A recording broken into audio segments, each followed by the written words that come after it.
Benvidos e benvidas ao primeiro capítulo de Cuarencuenta.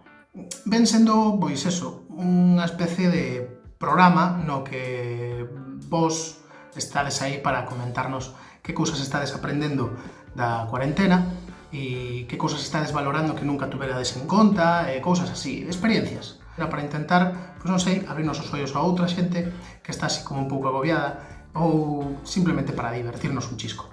Logo vos conto eu que é o que máis valoro e o que máis aprendín de todo isto, pero vamos a empezar pola primeira persona, é de Olaya Alcázar, que é unha rapaza de Valencia que vive en Madrid, que é das primeiras persoas que fixe un vídeo animando a xente a quedar na casa. Correcto. Y en España, la tierra del flamenco y de Paulina Rubio, esta cantante nos dice la recomendación gubernamental de una manera más armoniosa. Quédate en tu puta casa. Y esperen muy pronto su siguiente sencillo, Lávate las putas manos. Que si yo tuviera un órgano de ese tamaño, también me quedaba en mi casa tocándolo todo el día. Bueno, e tamén ela mándanos uns vídeos aprendendo a tocar a guitarra, que ela xa bastantes instrumentos toca, e que retomou tamén o mundo do baile e o mundo da danza.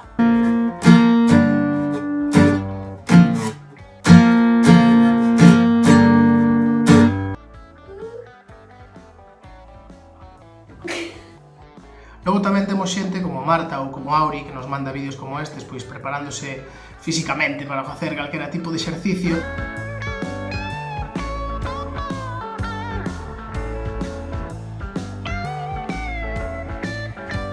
Ou pois o que nos pasa a moita xente, que estamos máis cerca das nosas mascotas.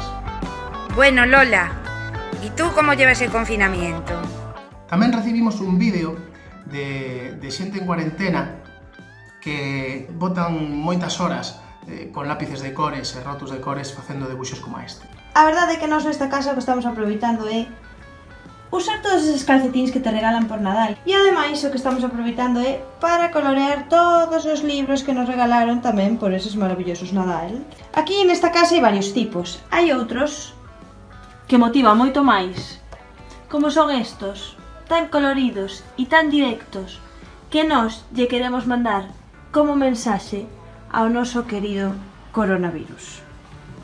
E felicitar aos nosos amigos desde a ventá, poñéndolles un cartel co seu nome para felicitarlles o seu aniversario. Diante desta casa temos o supermercado. Como as chicas do super non poden salir ás 8 a aplaudir porque todavía están acabando de traballar, ás 8:30 cando salen lles aplaudimos e lles poñemos música.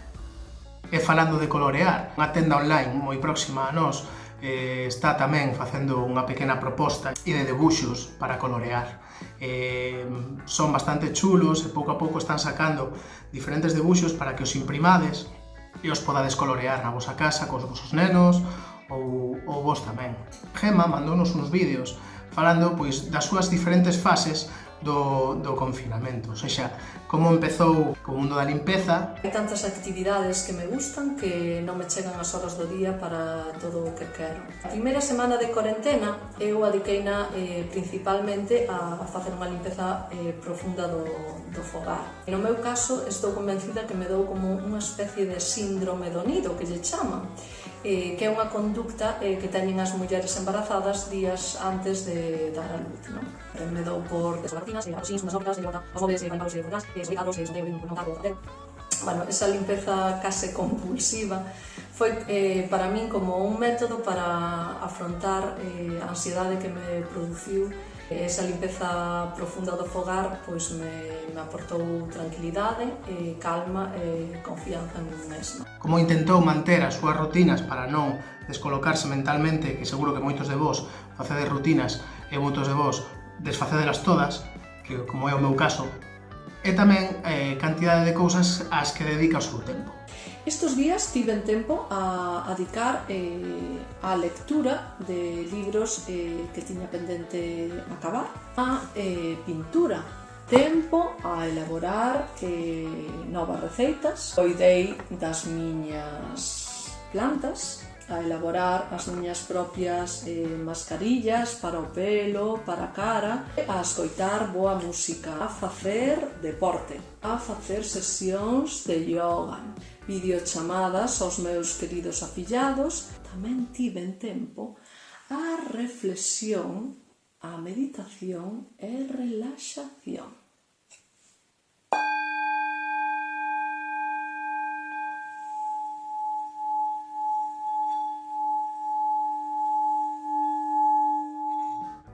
Isto para rematar, non? É o primeiro capítulo e espero que anímovos a que nos mandedes máis cousas, máis ideas.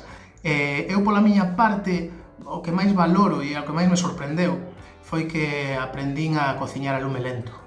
E cociñar a lume lento sabe millor. Porque sempre co ritmo da vida que temos, facelo rápido todo, porque temos que ir traballar ou porque temos cousas que facer, non? E estes días estou aprendendo a cociñar a lume lento e a cociñar máis variado, etc. Pois nada, eso. Anímovos a que nos mandedes máis cousas, vale? Que nos mandedes cousas a 40@gmail.com ou a calquera rede de Pixelinfoto tamén, podedes mandar así calquera privado por Instagram ou Facebook ou calquera cousa. Mandedes vídeos, mandedes audios contándonos experiencias, contándonos cousas que estades aprendendo, etc. Vale? Contamos con vos para o segundo capítulo. Anímovos a que colaboredes e que o fagamos, vale? Ánimo a todos, e veña, quedade na casa e que sexa o máis levadeiro posible.